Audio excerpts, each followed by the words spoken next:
हो जाए अच्छी भी फसल पर लाभ कृषकों को कहाँ, खेत खवाई बीज ऋण से है रंगे रखे जहाँ। नमस्कार, मैथिली शरण गुप्त की इन दो लाइनों ने किसानों की स्थिति बयां करके रख दी। मैं हूं देवेश चौहान और आप देखना शुरू कर चुके हैं किसानों की बात। भारत की 2/3 जनसंख्या ग्रामीण है और 60% आबादी जो ग्रामीण अर्थव्यवस्था से जुड़ी हुई है। मार्च 2023 में संसदीय समिति ने एक रिपोर्ट पेश की है।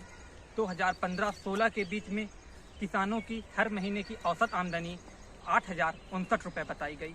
वहीं पर 2018-19 में जो आमदनी बताई गई है वो है 10,218 रुपये, यानी महज 4 सालों में उनकी आमदनी 2,159 रुपये ही बढ़ी।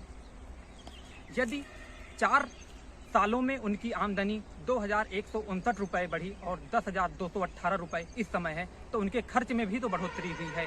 अब उनका खर्च संसदीय समिति की जो रिपोर्ट ने बताया है वो 4,226 रुपये हो गया। 10,218 रुपये जो वो कमाते हैं उसमें से 4,226 रुपये खर्च कर देते हैं, तो एक मोटा माटी आंकड़ा जो निकलता है वो 6,000 रुपये के करीब का है, जिसमें से 6,000 रुपये वो बचा पाते हैं। अब आप सोच सकते हैं इस महंगाई के ज़माने में किसान 6,000 रुपये में अपने बच्चों को कैसे पढ़ाता और खिलाता होगा। वहीं पर एक रिपोर्ट और आई है जो NCRB की रिपोर्ट है।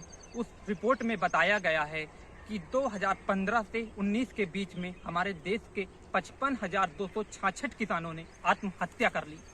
आप सोच सकते हैं और आपके सोच में और आपके शरीर में सिहरन पैदा हो सकती है कि 2015 से 19 के बीच में 55,266 किसानों ने आत्महत्या कर ली। ये उस देश की स्थिति है जिसे एक कृषि प्रधान देश कहा जाता है और जिसकी आबादी 60% जनसंख्या ग्रामीण अर्थव्यवस्था से जुड़ी हुई है।